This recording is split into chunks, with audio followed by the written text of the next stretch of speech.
नबीजी सल्लल्लाहु अलैहि वसल्लम के सर्वश्रेष्ठ पयगम्बर हिसेबे विश्वास करा एटाओ आमादेर ईमानेर एकटी अंश। तेमनी ताके सर्वशेष पयगम्बर हिसेबे विश्वास करा एटाओ आमादेर ईमानेर एकटी अंश। यदि केउ आमादेर नबीजीके नबी मानलो किन्तु शेष नबी हिसेबे विश्वास करलो ना ताहलेओ तार ईमान থাকবে না। আমাদের নবীজি যেমন সর্বশ্রেষ্ঠ, আমাদের নবীজির যে উম্মত পৃথিবীর সমস্ত উম্মতের মাঝে এই উম্মত তথা আমি আপনি আমরাও সর্বশ্রেষ্ঠ উম্মত। নবীও শ্রেষ্ঠ, উম্মতও শ্রেষ্ঠ। এজন্যে রাসূলুল্লাহ সাল্লাল্লাহু আলাইহি ওয়াসাল্লাম ইরশাদ করেছেন, হুররিমাতিল জান্নাতু আলাল আমবিয়া ক্বাবলা আন আদখুলাহা ওয়া হুররিমাতহা আলাল উমাম ক্বাবলা আন তাদখুলুহা। নবীজি বলেন যে আল্লাহ রাব্বুল আলামিন জান্নাতের দরওয়াজাকে বন্ধ ঘোষণা করেছেন, হারাম করেছেন সমস্ত নবীদের জন্য যতক্ষণ পর্যন্ত আমি জান্নাতে প্রবেশ না করব। আমি জান্নাতে প্রবেশ করার পরেই অন্যদের জন্য ইজাজত এবং অনুমতি মিলবে। ওয়া হুররিমাতহা আলাল উমাম ক্বাবলা আন তাদখুলুহা, এবং আমার পূর্বে সমস্ত নবী রাসূল পয়গম্বরের উম্মতের জন্য জান্নাতের দরওয়াজা হারাম ততক্ষণ পর্যন্ত যতক্ষণ পর্যন্ত না আমার উম্মত তথা তোমরা জান্নাতে প্রবেশ না করবে। নবীও শ্রেষ্ঠ, উম্মতও শ্রেষ্ঠ। এই উম্মতের শ্রেষ্ঠত্ব বর্ণনা করতে গিয়ে আল্লাহ রাব্বুল আলামিন পবিত্র কালামুল্লাহ শরীফের দ্বিতীয় পারার প্রথম পৃষ্ঠায় ছোট্ট করে একটি কথা বলেছেন, ওয়াকাযালিকা জাআলনাকুম উম্মাতান ওয়াসাতা। আমি এতটুকু অংশ খুতবায় আপনাদের সম্মুখে তেলাওয়াত করেছি। আল্লাহ রাব্বুল আলামিন এই আয়াতের অংশে বলছেন, হে উম্মতে মুহাম্মাদি, হে আখিরি পয়গম্বরের উম্মত, আমি আল্লাহ তোমাদেরকে উম্মতে ওয়াসাত রূপে সৃষ্টি করেছি। উম্মাতান ওয়াসাতা, আমি তোমাদেরকে উম্মতে ওয়াসাত করে সৃষ্টি করেছি। ওয়াসাত শব্দের অর্থ কি? ওয়াসাতুন শব্দের অর্থ হলো ভারসাম্যপূর্ণ মধ্যম পন্থা অবলম্বনকারী। ওয়াসাতুন, আপনি যদি ডিকশনারি খুলেন, আরবি ডিকশনারি খুললে এই শব্দটিকে দুই ভাবে আপনি পাবেন। ওয়াসাতুন, ওয়াও জবর ওয়া, সিন জবর সা, ত দুই পেশ তুন, ওয়াসাতুন। আবার এটাকে পাবেন ওয়াও সিন জবর ওয়াস, ত দুই পেশ তুন, ওয়াসতুন। সিনের মধ্যে সাকিন দিয়ে পড়া যায় ওয়াসতুন। ওয়াসতুন শব্দের অর্থ মাঝখান, মধ্যখান। আবার ওয়াসাতুন সিনের মধ্যে জবর দিয়ে যদি পড়েন, ওয়াসাতুন মানেও মধ্যখান, ওয়াসতুন মানেও মধ্যখান, ওয়াসাতুন মানেও মধ্যখান। কিন্তু ওয়াসতুন সিনের মধ্যে সাকিন দিয়ে ওয়াও সিন জবর ওয়াস, ত দুই পেশ তুন, ওয়াসতুন। এই ওয়াসতুন আর ওয়াসাতুনের মধ্যে কিঞ্চিত পার্থক্য আছে। এই পার্থক্যটা একটু আমি আপনাদেরকে বুঝাতে চেষ্টা করছি, আপনারা ইনশাআল্লাহ বুঝবেন। ওয়াসতুন মানেও মধ্যখান, ওয়াসাতুন মানেও মধ্যখান। কিন্তু এই যে আজকে আমরা একটা বাউন্ডারির ভিতরে আছি, মাহফিলের ভিতরে, যদি কেউ এই মাহফিলের একেবারেই সামনে বসা কিন্তু বাউন্ডারির ভেতরে আছে, মাহফিলের প্যান্ডেলের ভেতরে আছে, এক কর্নারে বসে আছে, তবুও আরবিতে এটা বলা যাবে হুয়া ফি ওয়াসতিল হাফলা, সে মাহফিলের ভেতরে আছে, অথচ মধ্যখানে কিন্তু নেই, এক কিনারে বসে আছে। এখানে আপনি সিনের মধ্যে সাকিন দিয়ে ওয়াসতুন বলবেন, এটা শুদ্ধ হবে। একদম পেছনে বসে আছে, আপনি বলবেন হুয়াফি ওয়াস্তিল হাফলা, সে মাহফিলের ভেতরে আছে। কিন্তু ওয়াসাতুন সিনের মধ্যে জবর দিয়ে যদি আপনি বলেন ওয়াসাতুন, তাহলে প্যান্ডেলের ভেতরে থাকলেই শুধু চলবে না, একদম ফিতা দিয়ে মেপে ঠিক মিডিল পয়েন্টে যদি আপনি বসে থাকেন তখনই বলা যাবে হুয়াফি ওয়াসাতিল হাফলা, সে মাহফিলের ঠিক মাঝ বরাবর মধ্যখানে বসে আছে। সিনের মধ্যে সাকিন দিলে শুধু বাউন্ডারি সীমানার ভেতরে থাকলেই চলবে, ডানে থাকেন বাঁয়ে থাকেন পেছনে থাকেন সামনে থাকেন ওয়াস্তুন বলা যাবে। কিন্তু ওয়াসাতুন সিনের মধ্যে জবর দিয়ে ওই সময় বলা শুদ্ধ হবে যখন একদম ঠিক মিডিল পয়েন্টে আপনি বসা থাকবেন, তখন ওয়াসাতুন শব্দ ব্যবহার করা যাবে। আশা করি আপনারা ওয়াস্তুন আর ওয়াসাতুনের মধ্যে পার্থক্য বুঝেছেন। এবার শুনেন, আল্লাহ পাক আমাদের শ্রেষ্ঠত্ব বর্ণনা করতে গিয়ে, আমাদের একটা বৈশিষ্ট্য বর্ণনা করতে গিয়ে আল্লাহ রাব্বুল আলামিন কোরআনে হাকিমে বলছেন ওয়াকাযালিকা জাআলনাকুম উম্মাতাও ওয়াসাতা। বুঝে থাকলে বলেন সিনের মধ্যে সাকিন না জবর?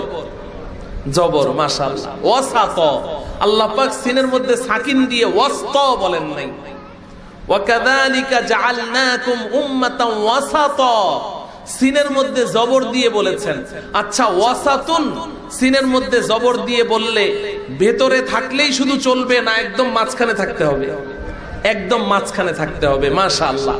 তো আল্লাহ রাব্বুল আলামিন আমাদের বৈশিষ্ট্য বর্ণনা করতে গিয়ে বললেন, এই আখিরি পয়গম্বরের উম্মতেরা, তোমাদের বৈশিষ্ট্য হলো তোমরা যে শ্রেষ্ঠ উম্মত, এই শ্রেষ্ঠত্বের কারণ হলো তোমাদের মধ্যে কোনো রকমের বাড়াবাড়ি থাকবে না, কোনো রকমের ছাড়াছাড়ি থাকবে না, তোমরা একেবারেই মধ্যম পন্থা অবলম্বনকারী ভারসাম্যপূর্ণ উম্মত হিসেবে থাকবে। দেখেন ভাই, যখন আপনি মধ্যখান শব্দটি উচ্চারণ করবেন তখন যেই বস্তুটাকে বলবেন এটা মাঝখানে আছে, তাহলে তার দুই দিকে কিছু থাকা লাগবে। যদি একটা আঙ্গুল থাকে তাহলে কি বলবেন যে আঙ্গুলটা মাঝখানে আছে? মাঝখানে হতে হলে দুই দিকে কিছু থাকতে হবে কিনা? যদি এইভাবে ধরি তাও মাঝখানে নাই, দুইটা দুই কিনারে। যদি এইভাবে ধরি তাহলে বলবেন যে হ্যাঁ, একটা মাঝখানে আছে। তো মধ্যখান মানেই হচ্ছে ডানে বামে কিংবা উপরে নিচে কিছু থাকতে হবে, তবেই না মধ্যখান হবে। তো আল্লাহ রাব্বুল আলামিন আমাদের বৈশিষ্ট্য বর্ণনা করলেন যে আমরা মধ্যম পন্থা অবলম্বনকারী উম্মত। তো মধ্যম পন্থা যখন বললেন তাহলে বোঝা গেল উপরে নিচে কিছু আছে, না হলে আমাদেরকে মধ্যম পন্থা কেন বললেন? যেহেতু আজকের মাহফিলের শিরোনাম তাফসিরুল কোরআন মাহফিল, আমি এই জন্য এই ওয়াসাতুন শব্দটারই শুধু তাফসির করবো, একটা শব্দ ওয়াসাতুন। আল্লাহ পাক আমাদেরকে কেন বললেন যে তোমরা ঠিক মিডিল পয়েন্টে, তোমরা একেবারেই ঠিক মাঝখানে, এক চুল পরিমাণ ডানেও নয় বাঁয়েও নয়, চুল পরিমাণ এদিক সেদিক না, ঠিক মধ্যম পন্থা অবলম্বনকারী উম্মত, তোমরা ভারসাম্যপূর্ণ উম্মত। তার মানে বোঝা গেল ডানে বামে কিংবা উপরে নিচে অন্য কিছু আছে। সেটা কি আছে? মুফাসসিরিনে কেরাম লিখেছেন যে আমাদের পূর্ববর্তী যে সমস্ত উম্মতেরা দুনিয়াতে ছিলেন, বিশেষ করে বনি ইসরাইল, আপনারা শুনেছেন বনি ইসরাইলের কথা, যাদের বর্তমান পরিচয় ইহুদি নাসারা, ইহুদি খ্রিস্টান। এই বনি ইসরাইল এরা আল্লাহ রাব্বুল আলামিনের বিধান, এই দ্বীন ও শরীয়ত নিয়ে একদল চরম পর্যায়ের বাড়াবাড়ির শিকার ছিল, আর একদল চরম পর্যায়ের ছাড়াছাড়ি এবং শিথিলতার শিকার ছিল। বাড়াবাড়ি কিরকম? উদাহরণ দিলে সহজে বুঝে আসবে। ইহুদিরা তারা তাদের নবীকে সম্মান করে, নবীকে সম্মান ইজ্জত দেখাতে দেখাতে এক পর্যায়ে তারা ঘোষণা দিল আমাদের নবী উজাইর আল্লাহর পুত্র। নাউজুবিল্লাহ, সবাই বলেন। আল্লাহ পাক কোরআনে হাকিমে বলছেন ওয়াকালাতিল ইয়াহুদু উযাইরুন ইবনুল্লাহ, ইহুদিরা ঘোষণা দিল উযাইর আল্লাহর একজন পয়গম্বর ছিলেন, উযাইর আলাইহিস সালাম। ইহুদিরা ঘোষণা দিল যে উযাইর তাকে এমনি সম্মান করলে হবে না, তার প্রকৃত ইজ্জত এবং সম্মান তখনই হবে তাকে যদি আমরা আমাদের মতো একজন মানুষ মনে করি, তাহলে তো তাকে সম্মান দেখানো হলো না। অতএব আল্লাহর পয়গম্বরকে সম্মান দেখাতে হলে তাকে আল্লাহর পুত্র ঘোষণা দাও। তো ইহুদিরা সবাই বলল উযাইর ইবনুল্লাহ, আল্লাহর পুত্র। বলেন এটা কি বাড়াবাড়ি হলো না? নবী কি আল্লাহর পুত্র? নবীকে সম্মান করতে হলে আল্লাহর পুত্র ঘোষণা দিতে হবে, এছাড়া কি নবীর সম্মান করা যাবে না?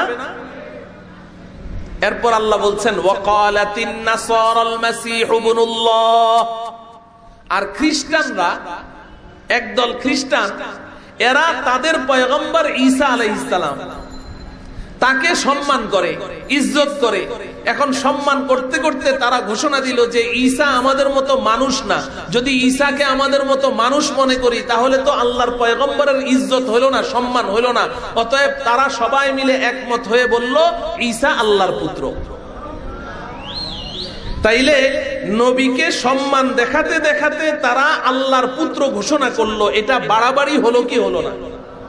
এই তাইলে ইহুদিদের মধ্যে একদল ইহুদি তারা চরম বাড়াবাড়ির শিকার ছিল, নবীকে আল্লাহর পুত্র ঘোষণা দিল। খ্রিস্টানদের মধ্যে একদল খ্রিস্টান তারা চরম বাড়াবাড়ির শিকার হলো, তারা আল্লাহর পয়গম্বর ঈসাকে আল্লাহর পুত্র ঘোষণা দিল। এটা একটা উদাহরণ আপনাদেরকে দিলাম, এমন আরো অনেক উদাহরণ আছে। তারা নিজেদের উপরে অনেক কিছু বাড়াবাড়ি করত। আল্লাহ পাক কোরআনে হাকিমে বলেছেন ওয়া রাহবানিয়াতান ইবতাদাউহা মা কাতাবনাহা আলাইহিম ইল্লা ইবতিগা রিদওয়ানিল্লাহ। আল্লাহ পাক বলেন যে এই ইহুদিরা তারা বৈরাগ্য জীবন যাপন নিজেদের জন্য ধার্য করে নিয়েছে। বৈরাগ্যতা, বৈরাগ্যতা বুঝেন? দুনিয়ার সংসার করবে না তারা, জগৎ সংসারের সাথে কোনো সম্পর্ক নাই, বিবাহ শাদী করবে না, সংসার করবে না, বৈরাগী। বৈরাগী বাস সে আল্লাহর পথে বের হয়ে যাবে, জঙ্গলে থাকবে, মসজিদে পড়ে থাকবে সব সময়, কিংবা মাজারে গিয়ে পড়ে থাকবে। বৈরাগ্য জীবন যাপন, তার কোনো স্ত্রী সন্তান, তার কোনো সংসার, কোনো কিছুর টান থাকবে না। এই বৈরাগ্যতা। নবীজি সাল্লাল্লাহু আলাইহি ওয়াসাল্লাম বলেছেন লা রাহবানিয়াতা ফিল ইসলাম, ইসলামের মধ্যে বৈরাগ্যতা বলতে কিছু নেই। আল্লাহ পাক বৈরাগ্য জীবন যাপন এটা আল্লাহ ধার্য করেননি। আল্লাহ পাক কোরআনে কারীমে বলছেন ওয়া রাহবানিয়াতান ইবতাদাউহা, এই ইহুদিরা নিজেরা নিজেদের উপরে বৈরাগ্যতাকে ধার্য করে নিয়েছে। মা কাতাবনাহা আলাইহিম, আমি ওদেরকে বৈরাগী হতে বলি নাই। তাইলে এই যে বৈরাগ্য জীবন যাপন তারা নিজেদের জন্য ধার্য করে নিল যে আল্লাহকে পেতে হলে, আল্লাহর নৈকট্য অর্জন করতে হলে বিবাহ শাদী করা যাবে না, সংসার করা যাবে না, জগৎ সংসারের সাথে কোনো সম্পর্ক রাখা যাবে না, বাস একটা ছিঁড়া কাপড় গায়ে চট জড়িয়ে রাস্তায় রাস্তায় ঘুরতে হবে। এটা কি বাড়াবাড়ি হলো না? এই বাড়াবাড়ি। এরকম আরো অনেক বাড়াবাড়ি আছে, যেমন উটের গোশত আল্লাহ পাক ওদের জন্য হারাম করে নাই, ওরা নিজেদের জন্য উটের গোশতকে নিজেদের উপরে হারাম ঘোষণা করেছে যে না উটের গোশত আমাদের জন্য হারাম। বাড়াবাড়ি হলো না? এই আমি আশা করি আপনারা বাড়াবাড়ি কি এটা বুঝতে পেরেছেন। একদল ইহুদি একদল খ্রিস্টান যেমন এই জাতীয় বাড়াবাড়ি, চরম পর্যায়ের বাড়াবাড়ির শিকার ছিল, আরেক দল ইহুদি আরেক দল খ্রিস্টান তারা চরম পর্যায়ের ছাড়াছাড়ি এবং শিথিলতার শিকার ছিল। এটা কেমন? হাদিসের মধ্যে, তারিখের কিতাবের মধ্যে আপনি পাবেন। তারিখের কিতাবের মধ্যে পাবেন যে একদল ইহুদি যেমন নবীকে সম্মান দেখাতে দেখাতে আল্লাহর পুত্র ঘোষণা করে দিয়েছে, চরম বাড়াবাড়ির শিকার ছিল। আরেক দল ইহুদি আবার তারা ইহুদি খ্রিস্টানরা এরা আল্লাহর পয়গম্বরের সাথে এমন বেয়াদবিমূলক আচরণ শুরু করেছে যে তাফসীরের কিতাবে ইবনে কাসির সহ তাফসীরে কুরতুবী সহ অসংখ্য তাফসীরের riwayatের মধ্যে আছে যে এই ইহুদি খ্রিস্টানরা নিজ হাতে কয়েক হাজার নবী রাসূলকে তারা হত্যা করে দিয়েছে। তাহলে একদল ছিল চরম বাড়াবাড়ির শিকার, আরেক দল ছিল চরম ছাড়াছাড়ির শিকার, শৈথিল্যতার শিকার।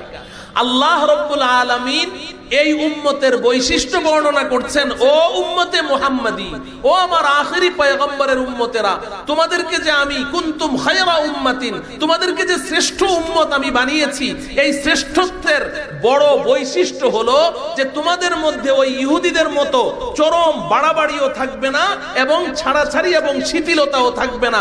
তোমরা এই বাড়াবাড়ি আর ছাড়াছাড়ির ঠিক মাঝামাঝি মধ্যম পন্থা অবলম্বনকারী একেবারেই ঠিক ভারসাম্যপূর্ণ উম্মত হিসেবে এই জমিনে প্রতিষ্ঠিত থাকবে। এই হচ্ছে এই উম্মতের বৈশিষ্ট্য। এখান থেকে সংক্ষেপে আমরা এতটুকু বুঝলাম যে এই উম্মতের শ্রেষ্ঠত্ব ততক্ষণ পর্যন্ত থাকবে যতক্ষণ পর্যন্ত এই উম্মত কোনো বাড়াবাড়ির শিকার হবে না এবং কোনো চরম পর্যায়ের ছাড়াছাড়ি এবং শিথিলতার শিকার হবে না। যতক্ষণ পর্যন্ত মধ্যম পন্থা এবং ভারসাম্যপূর্ণ উম্মত হিসেবে এই উম্মত থাকবে ততক্ষণ এই উম্মত খায়রে উম্মত থাকবে, শ্রেষ্ঠ উম্মত থাকবে। কিন্তু আমার প্রিয় ভাই ও বন্ধুগণ, দুঃখজনক হলেও সত্য, আপনারাই স্বীকার করবেন, বলেন আমাদের মধ্যে বাড়াবাড়ি আছে না নাই? ছাড়াছাড়ি আছে না নাই? বাড়াবাড়িও আছে, ছাড়াছাড়িও আছে। আমি সংক্ষেপে আপনাদেরকে এই মধ্যম পন্থা অবলম্বনকারী উম্মত কারা এদের একটু পরিচয় পেশ করতে চাই। কারণ হলো নবীজি সাল্লাল্লাহু আলাইহি ওয়াসাল্লাম একটি হাদিসে ঘোষণা দিয়েছেন যে আমার উম্মতের মধ্যে এক সময় বনি ইসরাইলে তো ৭২টা দল ছিল, আমার উম্মতে এক সময় ৭৩টা দল হবে এবং এর মধ্যে ৭২টা দল জাহান্নামী হবে, একটা মাত্র দল জান্নাতি হবে। ওই একটা মাত্র দল জান্নাতি এরা কারা? সাহাবায়ে কেরাম জানতে চাইলে নবীজি জবাব দিলেন, মা আনা আলাইহি ওয়া আসহাবি, যে আমার উম্মতের মধ্যে যেই দলটি ৭৩টি দল থাকবে, এদের মধ্যে যেই দলটি আমি এবং আমার সাহাবায়ে কেরামের সুন্নত এবং আদর্শের উপরে প্রতিষ্ঠিত থাকবে, একমাত্র তারাই নাজাত প্রাপ্ত, মুক্তি প্রাপ্ত এবং তারাই হবে সিরাতে মুস্তাকিমের উপরে প্রতিষ্ঠিত, আর বাকি সবগুলো দল জাহান্নামী হবে। আমার প্রিয় সাথী ও বন্ধুগণ, রাসূলের সুন্নাহ এবং সাহাবায়ে কেরামের সুন্নত আদর্শের উপরে প্রতিষ্ঠিত যারা, এরাই হচ্ছে মধ্যম পন্থা অবলম্বনকারী ভারসাম্যপূর্ণ উম্মত। এখন প্রশ্ন হলো যে আমাদের মধ্যে যে বাড়াবাড়ি, আমরা তো কোনো নবীকে আল্লাহর পুত্র ঘোষণা দেই নাই, তাহলে আমাদের মধ্যে বাড়াবাড়ি হলো কি করে? আমরা তো কোনো বৈরাগ্য জীবন যাপনকে নিজেদের জন্য ধার্য করে রাখিনি, তাহলে বাড়াবাড়ি হলো কি করে? আল্লাহ পাক আমাদের জন্য যে সমস্ত বস্তুকে হালাল করেছেন, ইহুদিদের মতো এমন কোন বস্তুকে তো আমরা হারাম ঘোষণা করিনি, তাহলে বাড়াবাড়ি হলো কি করে? এই কথাটা একটু বুঝতে হবে। ইহুদিরা নবী রাসূলকে সম্মান প্রদর্শন করতে করতে এক পর্যায়ে আল্লাহর নবী উযাইর আলাইহিস সালামকে আল্লাহর পুত্র ঘোষণা দিল, যে নবী যদি আমাদের মতো মানুষ হয় তাহলে তো নবীর সম্মান হইল না, ইজ্জত হইল না, অতএব নবীকে আল্লাহর পুত্র ঘোষণা দিয়ে দিল। নাসারারা তারা বলল, ঈসা যদি আমাদের মতো মানুষই হবে তাহলে তাকে তো সম্মান করা হলো না, আল্লাহর রাসূলের ইজ্জত হইল না, তো আল্লাহর রাসূলের ইজ্জত করতে হলে রাসূলকে আল্লাহর পুত্র ঘোষণা দাও, তো ঈসাকে আল্লাহর পুত্র ঘোষণা দিয়ে দিল।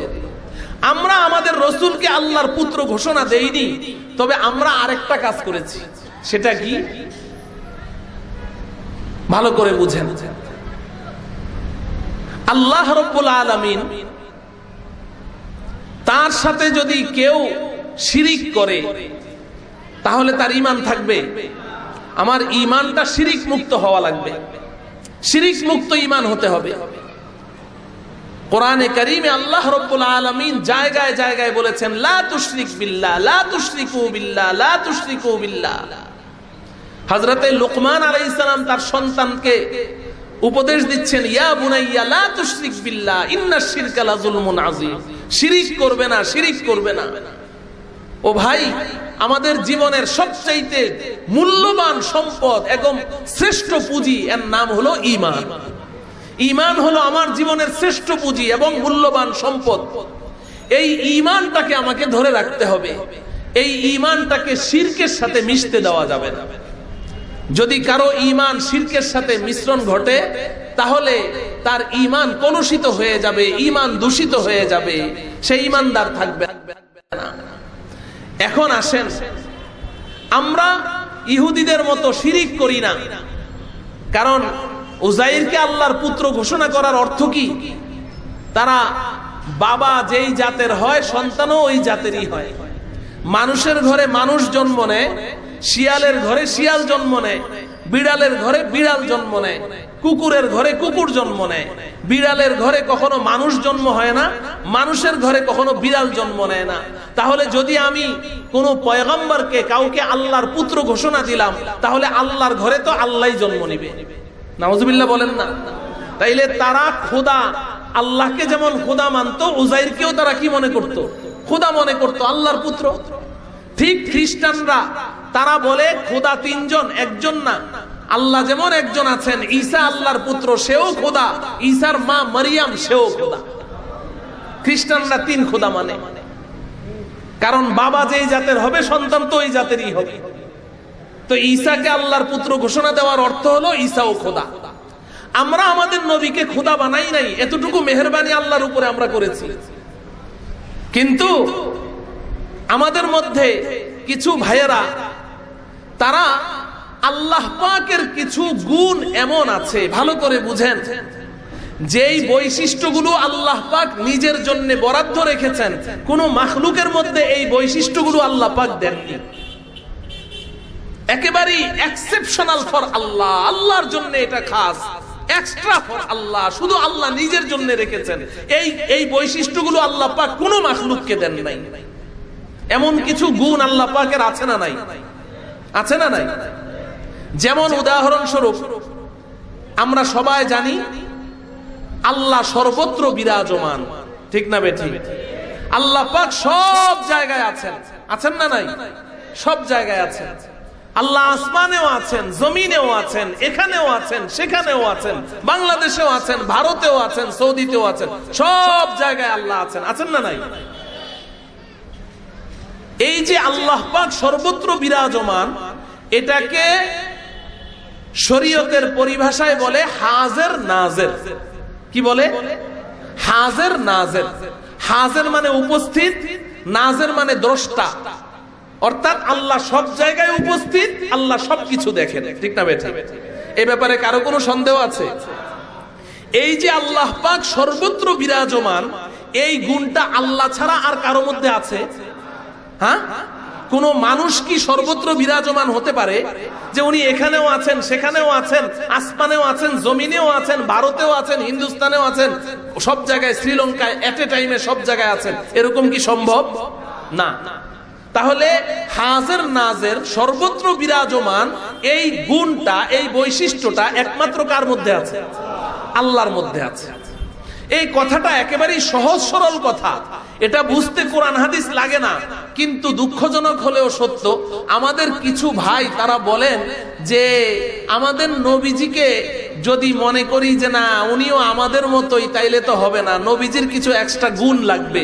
অতএব তারা বলে যে আল্লাহ যেমন হাজের নাজের, নবীজিও হাজের নাজের। আল্লাহ যেমন সর্বত্র বিরাজমান, নবীজিও সর্বত্র বিরাজমান।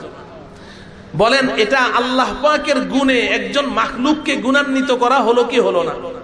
এটা বাড়াবাড়ি হলো কি হলো না? কোনো সন্দেহ আছে? এটা একটা বাড়াবাড়ি। তারা তো সরাসরি আল্লাহর পুত্র ঘোষণা করেছিল ইহুদিরা। আমরা আমাদের নবীকে আল্লাহর পুত্র ঘোষণা করি নাই, কিন্তু আমাদের একদল ভাইয়েরা তারা আল্লাহ পাকের কিছু এক্সট্রা গুণ, যেগুলো শুধু আল্লাহ নিজের জন্য রেখেছেন, এই গুণে নবীকে গুণান্বিত মনে করে। সরাসরি আল্লাহর পুত্র ঘোষণা দিলে এটা হলো শিরিক ফি জাত, আল্লাহর সত্তার সাথে শিরিক করা হলো, আল্লাহর জাত এবং সত্তার সাথে শিরিক হলো।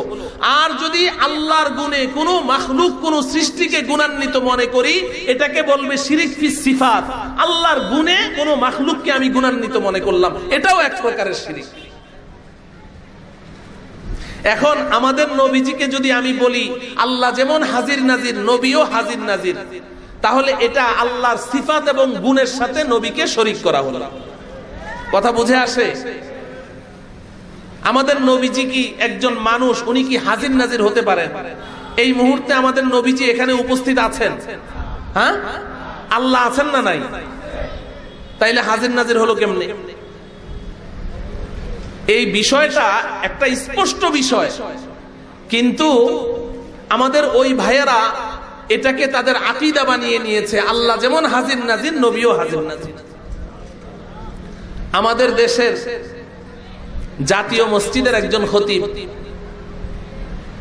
তিনি মসজিদের মিম্বারে বসে জুমার দিন ঘোষণা দিলেন যে আমি যখন এই মসজিদের মিম্বারে আসি, বসি, তখন নবীজি সশরীরে এখানে হাজির হয়ে যায়। একজন মানুষও কিছু বলল না, সবাই শুনে গেল।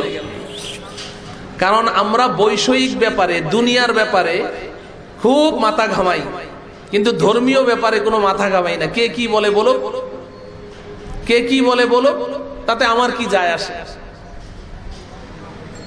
ওই এখানে এসে শুনলাম যে কোন দোকানে নাকি টেলিভিশনে কি কোন বক্তার বক্তৃতা শুনছে, তো একজনে বলছে যে কে আল্লাহকে গালি দেয়, কে রসুলকে গালি দেয়, তাতে আমার কি যায় আসে, হুজুরদেরও তো মাথা ব্যথা কেন? দোকানদার নাকি মন্তব্য করছে। তো ধর্মীয় ব্যাপারে, আমার ইমানের ব্যাপারে আমার কোনো মাথা ব্যথা নাই। এতগুলো হাজার হাজার মুসল্লির সামনে উনি যে এই কথা বললেন যে আমি যখন মিম্বারে বসি তখন নবীজি সশরীরে এসে হাজির হয়ে যায়। আমি আপনাদেরকে এখানে এসে শুধু আপনাদের বিবেকের কাছে একটা প্রশ্ন রেখে যাই। বুখারী শরীফের একটা ঘটনা শোনাই আপনাদেরকে। রাসূলুল্লাহ সাল্লাল্লাহু আলাইহি ওয়াসাল্লাম একদিন একটা বস্তিতে গেছেন দরবার করতে, বিচার করতে। বুখারী শরীফ কিতাবুস সালাতের মধ্যে এসেছে। তো নামাজের ওয়াক্ত হয়ে গেছে, নবীজি আসছেন না। হযরতে বেলাল, নবীজির মুয়াজ্জিন, আবু বকর সিদ্দিক রাদিয়াল্লাহু তাআলা আনহুকে গিয়ে বললেন, আবু বকর, নবীজির আসতে বিলম্ব হচ্ছে, আপনি কি নামাজটা পড়াবেন? আবু বকর বললেন, যদি তোমরা চাও পড়াতে পারি। তো অন্যান্য সাহাবারা বললেন, না না আবু বকর আপনি পড়ান, কারণ আবু বকরকে তো সবাই মহব্বত করে, তিনি তো সর্বশ্রেষ্ঠ, উম্মতের মধ্যে সর্বশ্রেষ্ঠ ব্যক্তি না? আবু বকর নামাজ শুরু করলেন। যেই নামাজ শুরু করেছেন অমনি নবীজি এসে মসজিদে ঢুকলেন। তো সাহাবায়ে কেরাম টের পেয়ে গেছেন নবীজি এসে গেছেন। এখন নবীজির পেছনে ছাড়া মসজিদে নববীতে তারা তো কোনোদিন নামাজ পড়েনি। নবীজি ভিতরে ঢুকে গেলেন। এখন সাহাবায়ে কেরাম বিব্রত বোধ করছেন যে আবু বকর নামাজ পড়াচ্ছে, নবীজি এসে আবু বকরের পেছনে দাঁড়িয়েছেন, এখন কি হবে? তো সাহাবায়ে কেরাম প্রত্যেকেই নিজ নিজ হাতের পিঠে এইভাবে দাঁড়িয়ে আছেন। তো ডান হাতের তালু দিয়ে বাম হাতের হাতের পিঠের মধ্যে এইভাবে সব সাহাবীরা এইভাবে মারতে লাগলেন। আবু বকরকে সতর্ক করা যায়, আবু বকর, নবীজি কিন্তু এসে গেছে, এখন তুমি কি করবে করো, আমরা জানি না। তো সবাই তাসফিক, এটাকে তাসফিক বলা হয়, সবাই এভাবে তাসফিক শুরু করলো। এই আওয়াজ শুনে আবু বকরও বুঝে গেলেন যে নবীজি পেছনে এসে গেছে। তো যখন আবু বকর টের পেলেন যে নবীজি এসেছেন, আবু বকর আস্তে করে পেছন দিকে সরে আসছেন নবীজির জায়নামাজ থেকে। নবীজি পেছন থেকে বললেন, আবু বকর আপনি নামাজ পড়ান, আমি পেছনে আপনার পেছনে ইক্তেদা করছি, আপনি ইমামতি করেন, আপনি থাকেন ওখানে, আমি নামাজ আপনার পেছনে পড়ছি। আবু বকর শুনলেন না, পেছনে চলেই আসলেন। যখন আবু বকর পেছনে চলে আসলেন, তো নবীজি বাধ্য হয়ে এবার সামনে গিয়ে নামাজ শেষ করলেন। নামাজ শেষ করে এবার আবু বকরকে ডেকে বললেন, আবু বকর, আমি আপনাকে নির্দেশ দিলাম নামাজ পড়াতে, আপনি পেছনে আসলেন কেন? এই উত্তরটা ভালো করে বুঝেন। আমি আপনাকে নির্দেশ দিলাম আপনি ইমামতি করেন, আমি পেছনে আছি, আপনি পেছনে আসলেন কেন? আমার নির্দেশ লঙ্ঘন করলেন কেন? আবু বকরের উত্তরটা শোনার আগে, আবু বকর কে এটা তো সবাই জানেন। আল্লাহর পরে নবীর স্থান, নবীর পরে আবু বকরের স্থান। আর কোনো কথা আছে? ব্যাখ্যা বিশ্লেষণ ছাড়া নবীর পরেই কার স্থান? নবীজি সাল্লাল্লাহু আলাইহি ওয়াসাল্লাম ইরশাদ করেন, মা আলকাল্লাহু ফি সাদরি আলকাইতুহু ফি সাদরি আবি বকরিন।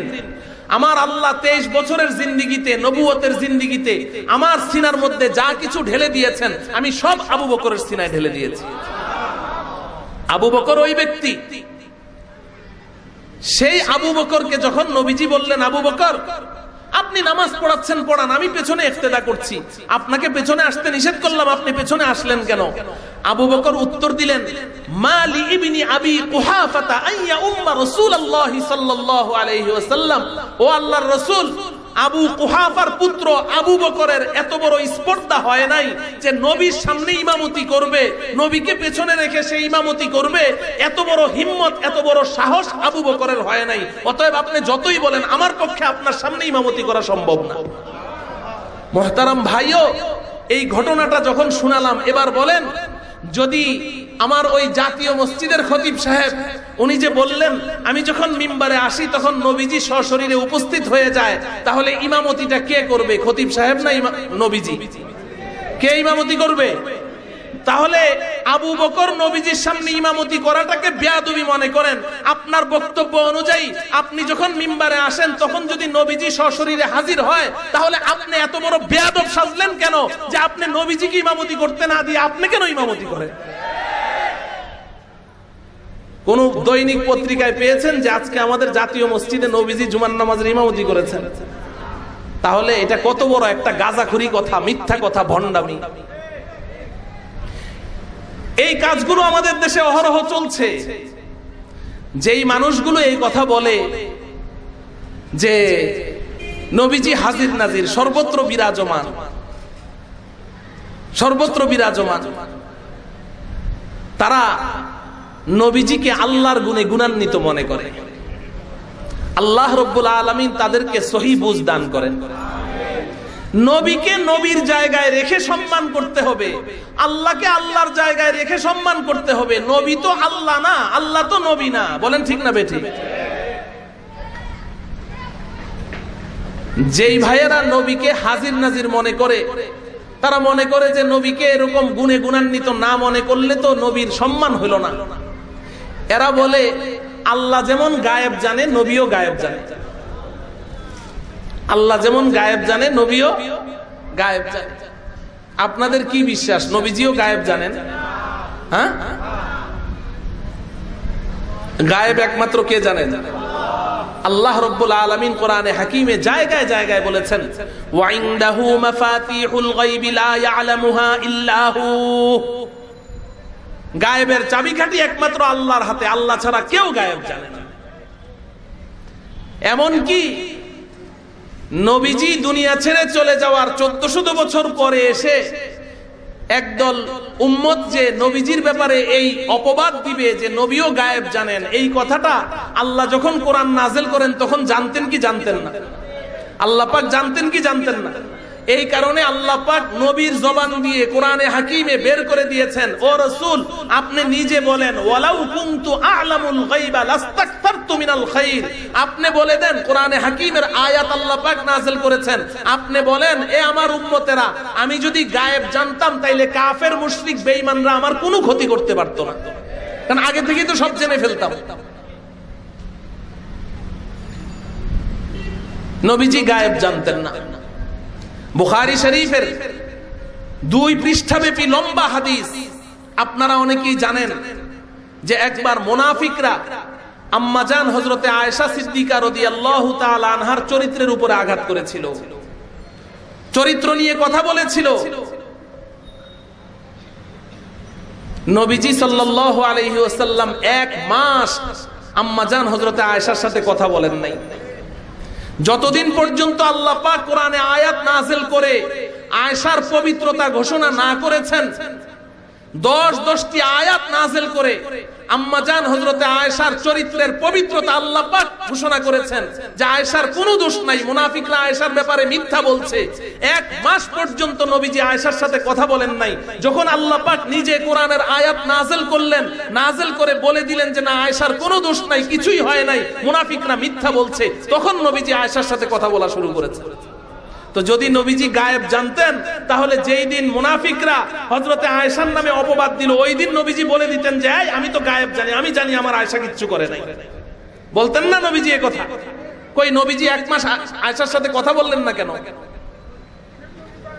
বুখারী শরীফের মধ্যে এসেছে, হযরতে আব্দুল্লাহ ইবনে আব্বাস রাদিয়াল্লাহু তাআলা আনহু, পিচ্চি সাহাবী, 7-8 বছর বয়স। একদিন তার বাবা হযরতে আব্বাস বললেন, আব্দুল্লাহ আজকে তুমি তোমার খালার ঘরে থাকবে।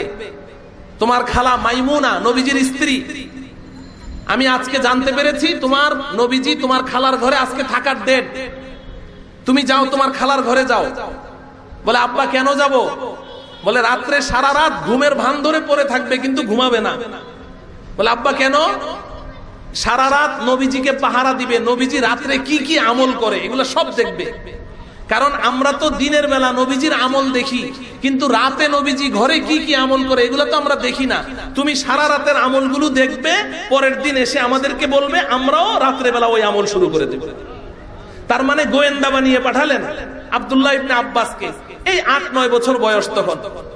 ইবনে আব্বাস তিনি বলছেন যে আমি খালার ঘরে গেলাম, মাইমুনার ঘরে, হযরতে মাইমুনা রাদিয়াল্লাহু তাআলা আনহা, ওনার আপন খালা। রাতের বেলা এক বালিশের মধ্যে 3 মাথা। নবীজির ঘরে একটা বালিশ ছিল, একটা বালিশ। স্বামী স্ত্রী এক বালিশে শোয়া সুন্নত। আর এখন তো আমাদের ঢাকা শহরে যত অভিজাত এলাকায় যাবেন, বলে যে হুজুর ওনার রুম আলাদা, আমার রুম আলাদা, সেপারেশন করে দিয়েছি। কেন? স্বাধীনতা, স্বাধীনতা। শরমও লাগে না? বেহায়া, আলাদা রুমে থাকার জন্য কি তুই বিয়ে করেছিস? অথচ এক বালিশে শোয়া সুন্নত। নবীজির ঘরে বালিশ একটা ছিল, এক বালিশে স্বামী স্ত্রী শুইতেন। আজকাল তো এই কারণেই তো কথায় কথায় ডিভোর্স, স্বামী স্ত্রীর মধ্যে কোনো মহাব্বত নাই। হযরতে আব্দুল্লাহ বলেন যে একটা বালিশে 3 মাথা, এক সাইডে আমার খালা, মাঝখানে নবীজি, আর একদিকে বালিশের যে ওই চিকন সাইডটা, ওখানে মাথা দিয়ে আমি ওই দিকে পা দিয়ে শুয়েছি। নবীজি সাল্লাল্লাহু আলাইহি সাল্লাম রাতের বেলা উঠলেন। লম্বা হাদিস, আমি যতটুকু আপনাদেরকে বোঝানোর উদ্দেশ্য, রাতে উঠলেন, উঠার পরে সূরাতুল বাকারার শেষের আয়াতগুলো তেলাওয়াত করলেন। করার পরে চোখ ডলতে ডলতে আমার দিকে তাকিয়ে বলছেন, নামাল গুলাইয়িমু, নামাল গুলাইয়িমু। গোলামুনের তাসগীর, বাংলায় আমরা বলি না যে পিচ্চি, পিচ্চি, ছোট বাচ্চাদেরকে পিচ্চি বলি না? তো নবীজি বলছেন পিচ্চিটা ঘুমাচ্ছে। কিন্তু পিচ্চিটা কি আসলে ঘুমাচ্ছে? হ্যাঁ? হযরতে আব্দুল্লাহ বলছেন যে নবীজি ঘুম থেকে উঠে বললেন, নামাল গুলাইয়িমু, পিচ্চিটা ঘুমাইতেছে। আমি বাকি হাদিসের কোনো অনুবাদ করব না। আমি বলতে চাই, যদি আল্লাহর রাসূল গায়েব জানতেন তাহলে আব্দুল্লাহ কি ঘুমাচ্ছে না জাগ না? তো তার মাথার সাথে নবীজির মাথাটা এতক্ষণ লাগা ছিল, তো ওনার মাথার সাথে যেই মাথাটা লেগে আছে ওই মানুষটা জাগনা না ঘুমে এটাও নবীজি বলতে পারেন না, তাহলে গায়েব জানেন কেমনে? আমার কথা বুঝে আসে? মুহতারাম ভাইও, আমার হাতে সময় সংক্ষেপ, এজন্য আমি উদাহরণ দিয়ে বুঝাচ্ছি যে রাসূল তো রাসূল, নবীকে নবীর জায়গায় রেখে সম্মান করতে হবে। গায়েবের ইলম একমাত্র আল্লাহর কাছে। আল্লাহ পাক জিবরাইল আমিনের মাধ্যমে, ওহীর মাধ্যমে নবীজিকে যেটা জানাতেন শুধু নবীজি ওইটাই জানতেন।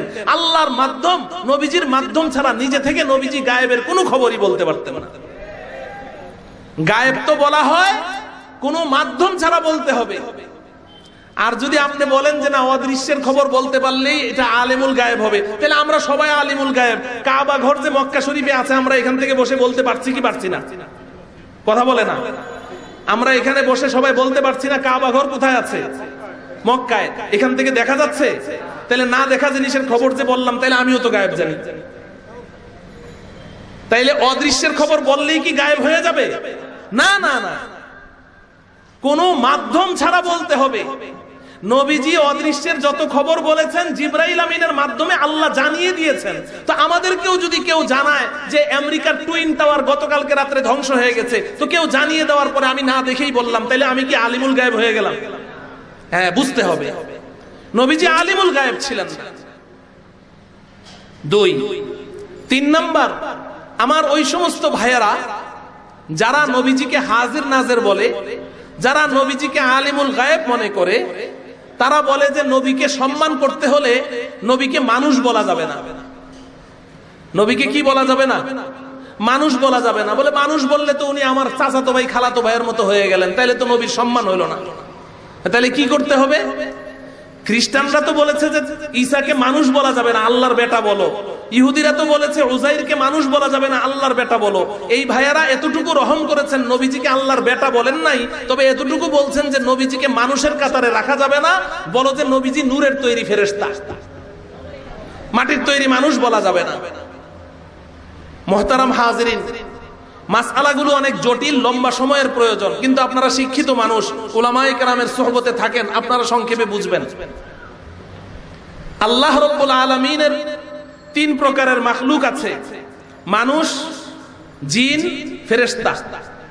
মানুষ, জিন, ফেরেশতা। মানুষ কিসের তৈরি? সবাই বলেন।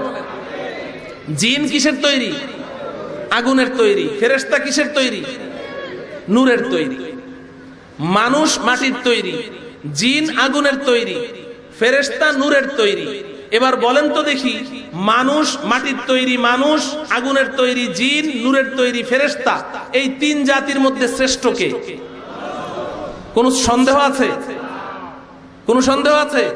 আল্লাহ পাক কোরআনে হাকিমে ঘোষণা দিয়েছেন, ওয়ালাকাদ কাররামনা বানি আদম, আমি সমস্ত মাখলুকাতের মধ্যে শ্রেষ্ঠত্ব দান করেছি মাটির তৈরি মানুষকে। আচ্ছা, এবার আসেন, আজকের মাহফিলের সভাপতি সাহেব বড় সম্মানিত মানুষ।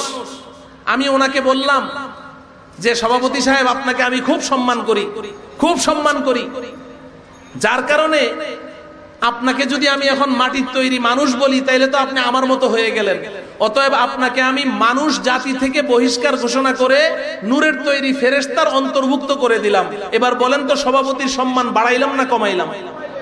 হ্যাঁ, বুঝে শুনে বলছেন তো? বুঝে ধরে?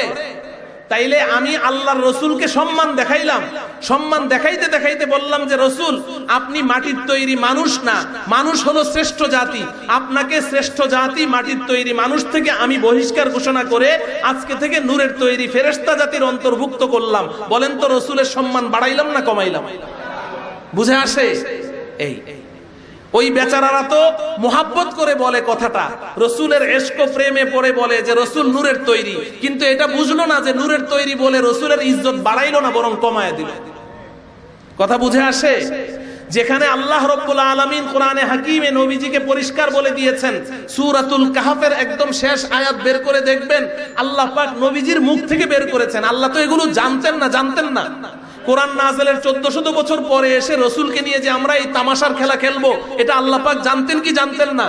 যার কারণে 1400 বছর আগে কোরআন নাযিলের সময় আল্লাহ পাক নবীজির জবান থেকে বের করেছেন, কুল কুল, এ রাসূল, আমি বলবো না, আপনি বলেন, কুল ইন্নামা আনা বাশারুম মিসলুকুম, এই দুনিয়ার মানুষ, আমি তোমাদের মতো একজন মানুষ, আমি রাসূল তোমাদের মতো একজন মানুষ, ইউহা ইলাইয়া, পার্থক্য এতটুকু, তোমাদের কাছে কোনো ওহী আসে না, আমার কাছে আল্লাহর ওহী আসে। আমিও তোমাদের মতো একজন মানুষ। আরে ভাই, মানুষ, নবীজিকে যদি আমি মাটির তৈরি মানুষ বলি তাহলে নবীজির সম্মান কমবে না? মাটিতে মাটিতে পার্থক্য নাই? মাটিতে মাটিতে বেশ কম নাই? সব মাটি কি সমান? আচ্ছা বলেন, কাবা ঘরের কোণার মধ্যে একটা পাথর আছে, হজরে আসওয়াদ, আছে না নাই? আসওয়াদ পাথর আছে না নাই? ওটাও তো একটা পাথর না? পাথর না? আচ্ছা, এই যে আমাদের ঢাকা শহরে তেজগাঁ রেল স্টেশন থেকে রেল লাইন চলে গেছে, এই রেল লাইনের মধ্যে পাথর আছে না নাই? ওটাও তো একটা পাথর। তাহলে কাবা ঘরের কোণার মধ্যেও একটা পাথর আছে, রেল লাইনের মধ্যেও পাথর আছে, এই 2 পাথরের মধ্যে বেশ কম আছে না নাই? ছোটখাটো বেশ কম না? আসমান জমিনের পার্থক্য। কাবা ঘরের পাথরের মধ্যে আপনি চুমা দেন, চুমা দিলে আপনার গুনাহ মাফ হয়ে যাবে। আর রেল লাইনের পাথরে চুমা দেন, কুত্তা বিড়াল পেশাব মুখের মধ্যে যাবে, আর নাইলে দাঁত ভাঙবে। ঠিক না বে ঠিক? তাইলে পাথরে পাথরে বেশ কম আছে না নাই? তো তাইলে মাটিতে মাটিতে বেশ কম নাই? আল্লাহর রসুলকে যেই মাটি দিয়ে তৈরি করেছে, আমার মাটি আর ওই মাটির মধ্যে পার্থক্য আছে না নাই? বুঝতে হবে, বুঝতে হবে। এটা আখেরি জমানা। শয়তান মানুষকে নেক সুরতে খালি ধোঁকা দেয়, নেক সুরতে ধোঁকা দেয়। এই সমস্ত ইহুদিরা, তারা আল্লাহর রসুলকে ইজ্জত করেছে, ইজ্জত করে করে সম্মান করতে করতে এক পর্যায়ে আল্লাহর পুত্র ঘোষণা করেছে। এরা কি এই ইসলামের গণ্ডির মধ্যে ছিল না? বের হয়ে গেছে, বের হয়ে গেছে। এজন্য আল্লাহ রাব্বুল আলামিন এই উম্মতের বৈশিষ্ট্য বর্ণনা করেছেন, ওয়া কাযালিকা জাআলনাকুম উম্মাতান ওয়াসাতা, আমি তোমাদেরকে উম্মতে ওয়াসাত করেছি, তোমাদের মধ্যে কোনো বাড়াবাড়ি থাকতে পারবে না। যেমন বাড়াবাড়ি থাকবে না, তেমন কোনো ছাড়াছাড়িও থাকবে না। এই যে বাড়াবাড়িগুলো যারা করে, তারা যেই কাজগুলো করে, এই কাজগুলো সম্পর্কে নবীজি একটা সতর্কবাণী করে গেছেন। আমি ছাড়াছাড়ির যেই দল, ওই দলের কথা আজকে আলোচনা করব না, কারণ সব ধরলে সব হারাইতে হবে। ওটা আবার যদি আল্লাহ তাআলা যদি কখনো মোলাকাত করান তাহলে ওইটা আমি আলোচনা করব, মনে রাখবেন। এই ছাড়াছাড়ি বাড়াবাড়ি যারা করছে এদের সম্পর্কে নবীজি একটা ভবিষ্যৎবাণী করে গেছেন। হযরতে ইরবাজ ইবনে সারিয়া রাদিয়াল্লাহু তাআলা আনহু থেকে হাদিস বর্ণিত, আবু দাউদ শরীফ, নাসাই শরীফ, তিরমিজি শরীফ সহ অসংখ্য হাদিসের কিতাব, মুসনাদে আহমদ ইবনে হাম্বলের মধ্যেও আছে। হযরতে ইরবাজ ইবনে সারিয়া রাদিয়াল্লাহু তাআলা আনহু বলেন, সাল্লা বিনা রাসূলুল্লাহ সাল্লাল্লাহু আলাইহি ওয়াসাল্লাম যাতা ইয়াউমিন, একদিন নবীজি আমাদের নামাজ পড়ালেন। ফাওয়াযানা মাউইযাতান বালিগা, নামাজের পরে নবীজি আমাদেরকে এক হৃদয়গ্রাহী একটা ভাষণ দিলেন। হৃদয়গ্রাহী, মাউইযাতান বালিগা যারাফাত মিনহাল উয়ুন ওয়া ওয়াজিলাত মিনহাল কুলুব। নবীজির এই ভাষণ শুনে আমাদের প্রত্যেকটা সাহাবীর চোখ দিয়ে দরদর করে পানি ঝরতে লাগলো আর অন্তরগুলো একদম নরম হয়ে গেল। فقال رجل يا رسول الله كأن هذه موعظة مودع فأوصنا, ওহে আল্লাহর রাসূল, আজকে আপনার বক্তব্য শুনে মনে হচ্ছে যেন আপনি আমাদেরকে বিদায় দিয়ে দিচ্ছেন, মনে হয় সামনে আর আপনি আমাদেরকে ওয়াজ করবেন না। আপনার ওয়াজটা আজকে বিদায়ী ভাষণের মতো মনে হচ্ছে, বাস্তবেও ছিল এটা বিদায়ী ভাষণ। কাআন্না হাযিহি মাউইযাতু মুওয়াদ্দি'in ফাআউসিনা, আপনার কথা থেকে মনে হচ্ছে আপনি আজকে আমাদেরকে বিদায় দিচ্ছেন, আপনি আমাদেরকে কিছু ওসিয়ত করে দেন, শেষ ওসিয়ত করে দেন। নবীজি বললেন, উসিকুম বিতাকওয়াল্লাহি ওয়াস-সাম'i ওয়াত-তাআ ওয়ালাউ কানা আবদান হাবাশিয়্যা ফাইন্নাহু মান ইয়াইশ মিনকুম ফাসায়ারা ইখতিলাফান কাসীরা ফাআলাইকুম বিসুন্নতি ওয়া সুন্নাতিল খুলাফা'iর রাশিদিন আল মাহদিয়্যিন আদ্দু আলাইহা বিন নওয়াজিজ। এতটুকুর অনুবাদ আমি করছি না সময় স্বল্পতার কারণে। এরপরে নবীজি বলছেন, ওয়া ইয়াকুম ওয়া মুহদাসাতিল উমুর, ও আমার উম্মতেরা সতর্ক থাকো, সতর্ক থাকো। আমি তোমাদেরকে যেই দ্বীন ও শরীয়তের মধ্যে রেখে গেলাম, আমার রেখে যাওয়া দ্বীন ও শরীয়তের মধ্যে নতুন কোনো কিছু আবিষ্কার করা থেকে সতর্ক থাকো। ওয়া ইয়াকুম ওয়া মুহদাসাতিল উমুর, আমি যেভাবে দ্বীনটা রেখে গেছি। ইবনে মাজাহ শরীফের আরেকটা হাদিসে নবীজি বলছেন, তারাকতুকুম আলা মিল্লাতিন বাইদা লাইলুহা ওয়া নাহারুহা সাওয়াউন, আমি তোমাদেরকে স্বচ্ছ পরিচ্ছন্ন সুস্পষ্ট একটা বিধান, একটা দ্বীনের উপরে রেখে গেছি। আমার দ্বীনের মধ্যে কোনো অস্পষ্টতা নাই। কোনটা হালাল, আল হালালু বাইয়িনুন ওয়াল হারামু বাইয়িনুন, কোনটা হালাল এটাও সুস্পষ্ট আমি বলে দিয়েছি, কোনটা হারাম সেটাও সুস্পষ্ট বলে দিয়েছি। আমার বিধানের মধ্যে কোনো অস্পষ্টতা নেই। অতএব আমি রেখে যাওয়া যেই দ্বীন ও শরীয়ত তোমাদের কাছে রেখে গেলাম, পরবর্তীতে কেউ যেন আমার দ্বীন ও শরীয়তের মধ্যে নতুন কোনো কিছু আবিষ্কার করে দ্বীনের মধ্যে এক্সটেনশন না করে যে এটাও শরীয়ত। অথচ নবীজি শরীয়ত বানিয়ে যান নাই, সাহাবায়ে কেরাম শরীয়ত বানিয়ে যান নাই। নবীজি সাহাবী এবং নবীর আদর্শকে আঁকড়ে ধরতে বলেছেন, নবীজিও করেন নাই, সাহাবায়ে কেরামও করেন নাই, তাবিঈনরাও করেন নাই। মুজতাহিদিন, আইম্মায়ে মুজতাহিদিন, ইমামে আবু হানিফা, ইমামে শাফিঈ, ইমামে মালিক, ইমামে আহমদ ইবনে হাম্বল, আইম্মায়ে মুজতাহিদিন কোরআন হাদিস রিসার্চ করে করে আমাদেরকে যেই মাসআলাগুলো দিয়ে গেছেন, এর মধ্যেও নাই এমন কোন একটা নতুন জিনিস আমি আবিষ্কার করলাম, আবিষ্কার করে বললাম যে এটাও শরীয়ত, এটাও রাসূলের সুন্নাত। এটাকে বলা হয় বিদআত। এটাকে কি বলা হয়? নবীজি বলেন, ওয়া ইয়াকুম ওয়া মুহদাসাতিল উমুর, খবরদার খবরদার, আমার রেখে যাওয়া দ্বীনের মধ্যে নতুন কোনো কিছু আবিষ্কার করার অধিকার আমি কোনো উম্মতকে দেই নাই। ফা ইন্না কুল্লা মুহদাসাতিন বিদআ, আমার দ্বীনের মধ্যে যদি কেউ নতুন কিছু আবিষ্কার করে এটা বিদআত হবে। ওয়া কুল্লা বিদআতিন দালালা, প্রত্যেকটা বিদআত হলো গুমরাহি, পথভ্রষ্টতা। ওয়া কুল্লা দালালাতিন ফিন্নার, এবং প্রত্যেকটা ভ্রষ্টতা আমার উম্মতকে জাহান্নামে নিক্ষেপ করবে। অতএব মুহতারাম হাজিরিন, বেদাত বড় মারাত্মক গুনাহ, বেদাত বড় মারাত্মক গুনাহ। এই যে সমস্ত ভাইয়ারা নবীকে হাজির নাজির মনে করছেন, যে সমস্ত ভাইয়ারা নবীজিকে আলিমুল গায়েব মনে করছেন, যে সমস্ত ভাইয়ারা মনে করেন যে আমরা যখন মিলাদ পড়ি, ইয়া নবী সালাম আলাইকা বলি, তখন নবীজি মিলাদ মাহফিলে এসে হাজির হয়ে যান, তারা বেদাতের মধ্যে। এবং এই বেদাতটাও দুই প্রকার, একটা হলো বেদাত আকীদাগত, বিশ্বাসগত বেদাত, আরেকটা আমলি বেদাত। বিশ্বাসগত বেদাত মানুষকে ঈমান থেকে সরিয়ে দেয়। যদি কেউ মনে করে আমার আল্লাহ যেমন হাজির নাজির, নবীও হাজির নাজির, সর্বত্র বিরাজমান, তাহলে তার এটা শিরকি আকীদা হবে, ঈমান থেকে বের হয়ে যাবে। এজন্য এই বেদাত থেকে নিজেকে বাঁচাতে হবে, বেদাত থেকে বাঁচাতে হবে। আপনারা মনে কিছু না নিলে আমি সর্বশেষ বলতে চাই, এই যে আমরা মিলাদ মাহফিল করি, মিলাদ মাহফিল আমি বিনয়ের সাথে আপনাদেরকে বলে গেলাম, আমি বেশি দূরে থাকি না, এই মাজার রোড জমিদার বাড়ি মসজিদে আমি আছি। এখানে আদাবর জামে আরবিয়া আহসানুল উলুম আদাবর মাদ্রাসা আমি বুখারী শরীফ পড়াই, এখানে নিয়মিত আসি, আপনাদের ঘরের লোক। আমি আপনাদের কাছে একটা প্রশ্ন রেখে গেলাম, এই যে মিলাদ মাহফিল যারা করছেন, মিলাদ মাহফিল এই প্রচলিত নিয়মে, এই মাহফিলটা নবীর যুগে আমাকে দেখান, সাহাবীর যুগে দেখান, তাবিঈনদের যুগে দেখান, তাবে তাবিঈনদের যুগে দেখান, আইম্মায়ে মুজতাহিদিন, আইম্মায়ে মুহাদ্দিসিন, ইমামে বুখারী, ইমামে শাফিঈ, ইমামে আহমদ, ইমামে মুসলিম, ইমামে তিরমিজি, ইমামে নাসাই, ইমামে আবু হানিফা, ইমামে মালিক, আপনি যে কোনো আইম্মায়ে মুজতাহিদিন, আইম্মায়ে মুহাদ্দিসিনদের যুগে দেখান, আপনি পৃথিবীতে কোথাও দেখাতে পারবেন না যে এমন কোন মিলাদ মাহফিল হয়েছে। আমি ইতিহাস পড়ে বলছি, আমি সব পড়াশোনা করে বলছি, আমি আন্দাজি কোনো কথা বলি না, আমি পড়াশোনা করে বলছি। নবীজি দুনিয়া থেকে যাওয়ার 600 বছর পরে ইরাকের এক বাদশা, মুসেল শহরের বাদশা মুজাফফরউদ্দিন কাউকারি সর্বপ্রথম 604 হিজরিতে, তার মানে নবীজির দুনিয়াতে থেকে যাওয়ার 600 বছর পরে ইরাকের মুসেল শহরের বাদশা মুজাফফরউদ্দিন কাউকারি এই জমিনের উপরে সর্বপ্রথম মিলাদ মাহফিল আবিষ্কার করেছে। এর আগে আপনি পৃথিবীতে কোথাও মিলাদ মাহফিল দেখাতে পারবেন না। যদি পারেন তাহলে আমাকে অ্যাটাক করবেন, আমি আপনাদেরকে বলে গেলাম। এখন যে সমস্ত ভাইয়েরা এটা করছেন, আমরা তাদেরকে বারবার আহ্বান করছি যে এই কাজগুলো আপনারা করেন না, এটা বিদআত। নবীজি বলেছেন কুল্লা মুহদাসাতিন বিদআ, এই নতুন আবিষ্কৃত এগুলাই বিদআত। ও ভাই, বিদআতকে নবীজি এত মারাত্মক পাপ কেন বলেছেন? আপনার বিবেকে হয়তোবা বলবে যে এটা তো কোনো খারাপ কাজ না, ও তো দরুদ শরীফ পড়ে, মিলাদ মাহফিলে দরুদ শরীফ পড়ে, নবীজির জীবনী আলোচনা করে, এটা খারাপ কি? আচ্ছা, আমি আপনার কাছে বলি, নামাজ পড়া ভালো কাজ না খারাপ কাজ? ভালো কাজ। আচ্ছা, আজকে ফজরের নামাজের সময় আপনার শরীরে বেশ ফুর্তি আছে, শরীরে শক্তি আছে, মেজাজটাও খুব ভালো, তো আপনি বললেন যে ফজরের নামাজ ফরজ কয় রাকাত পড়েন আপনারা? হ্যাঁ, এই এলাকার মানুষ কয় রাকাত পড়েন?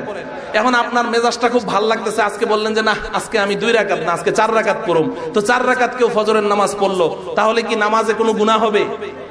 হ্যাঁ, নামাজ হবে না কেন? সে তো কোনো গুনাহ করে নাই, সে তো নামাজই পড়েছে। 2 রাকাতের জায়গায় 4 রাকাত পড়লো, সমস্যাটা কি? আপনি বলবেন যে নবীজি যেই শরীয়ত রেখে গেছে, এখন ওই শরীয়ত ওর পছন্দ না, ও নিজে শরীয়ত বানাচ্ছে, শরীয়ত বানানোর ক্ষমতা আল্লাহ কাউকে দেয় নাই, ঠিক কিনা? আল্লাহ পাক কোরআন নাযিল করে এই ঘোষণা দিয়েছেন, আল ইয়াউমা আকমালতু লাকুম দীনাকুম ওয়া আতমামতু আলাইকুম নি'মাতি ওয়া রাদিতু লাকুমুল ইসলাম দীনা। সূরাতুল মাঈদার মধ্যে আল্লাহ পাক পরিষ্কার বলেছেন যে আজকে আমি তোমাদের দ্বীনকে পূর্ণাঙ্গ ঘোষণা করলাম, তোমাদের দ্বীন পরিপূর্ণ করে দিলাম, এখন আর দ্বীনের মধ্যে নতুন কোনো কিছুর প্রয়োজন নাই। আল্লাহ বলছেন আমার দ্বীন পূর্ণাঙ্গ, আর যে বেদাত করে ও বলে যে না আরো কিছু বাকি আছে, আমার আবিষ্কার করতে হবে। কথা বুঝে আসে? এজন্য বেদাত মারাত্মক গুনাহ, বেদাত মারাত্মক গুনাহ। নবীজি সাল্লাল্লাহু আলাইহি ওয়াসাল্লাম বলেছেন যে কোনো বেদাতি ব্যক্তিকে সম্মান করলো সে ইসলামের শিকড় কেটে দিল। বেদাতি ব্যক্তিকে সালাম করতেও নবীজি নিষেধ করেছেন, এতটা অপছন্দ করেছেন। এজন্য বেদাতি কর্মকাণ্ড থেকে নিজেকে বিরত রাখতে হবে, খুব বিরত রাখতে হবে। এই যে এখন শাবান মাস, সামনে শবে বরাত আসছে, এই শবে বরাতের মধ্যে আমরা অনেক বেদাতি কাজের সাথে জড়িয়ে যাই। খবরদার, খবরদার, ওলামায়ে কেরামের কাছ থেকে জেনে নিব শবে বরাতে আমাদের করণীয় কি। এর চেয়ে বেশি একটাও নিজের থেকে করা যাবে না। ছোটবেলায় দেখেছি খুব হালুয়া রুটি পাকায়, পাকান নাকি? না, এই হালুয়া রুটি পাকানো যাবে না। এই হালুয়া রুটি পাইলেন কোথায়? এটা থাকতে হবে তো। শবে বরাতে শয়তান নেক সুরতে মানুষকে ধোঁকা দেয়, নেক সুরতে, যে আজকে একটা পবিত্র দিন, গরিব দুঃখীরা না খেয়ে আছে, তো হালুয়া রুটি পাকাও, গরিব দুঃখীদের মধ্যে বিলাও। কত সুন্দর একটা ভালো পরামর্শ দিল। কিন্তু আপনি শয়তানকে বলেন, ও শয়তান, আজকে কেন খাওয়াইতে হবে? বছরে আর বাকি দিনগুলা কেন খাওয়াইতে হবে না? তখন খাওয়াইলেই তো হয়, আজকেই খাওয়াইতে হবে কেন? তার মানে শবে বরাত একটা পবিত্র রজনী, এই রাতে নবীজি নামাজ পড়েছেন, লম্বা লম্বা নামাজ পড়েছেন, লম্বা লম্বা সেজদা করেছেন, লম্বা লম্বা রুকু করেছেন, তওবা করেছেন। এবং নবীজি বলেছেন যে আরবের বনু কালব গোত্রের লোকেরা ভেড়া আর দুম্বা লালন পালন করে, হাজার হাজার ভেড়া দুম্বা। নবীজি বলেন বনু কালব গোত্রের লোকেরা যত হাজার হাজার ভেড়া দুম্বা লালন পালন করে, এই সমস্ত ভেড়া দুম্বাগুলোর গায়ে যেই পরিমাণ পশম আছে, ওই পরিমাণ মানুষ আল্লাহ পাক শবে বরাতে ক্ষমা ঘোষণা করে দেন। তো এখন শয়তান বলে যে নামাজ পড়লে তওবা করলে তো এরা মাপ পেয়ে যাবে, এই জন্য শয়তান কয় হালুয়া রুটি পাকা, ভালো কাজে লাগাই দিল ওটার থেকে বাঁচানো করার জন্য, ফিরানোর জন্য। এই জন্য বেদাত থেকে বেঁচে থাকতে হবে, জানতে হবে যে এই রাতে আমল কি, নবীজি কি আমল করেছেন, সাহাবায়ে কেরাম কি আমল করেছেন, রাসূলের সুন্নাহর উপরে আমাকে থাকতে হবে। একটা বেদাতে লিপ্ত হলে আল্লাহ পাক আপনার থেকে একটা সুন্নতকে উঠিয়ে নিয়ে যাবেন, মৃত্যুর সময় তওবা নসিব হবে না। আল্লাহ রাব্বুল আলামিন আমাদের সকলকে এই কথাগুলো বুঝে রাসূলের সুন্নাহর উপরে নিজের জীবনকে সাজানোর তৌফিক দান করুন, সব ধরনের বেদাত থেকে আমাদেরকে বাঁচার তৌফিক দান করুন। ওয়া সাল্লাল্লাহু তাআলা আলা সাইয়্যিদিনা মুহাম্মদ ওয়া আলা আলিহি ওয়া আসহাবিহি আজমাইন। আসসালামু আলাইকুম ওয়া রাহমাতুল্লাহি ওয়া বারাকাতুহু।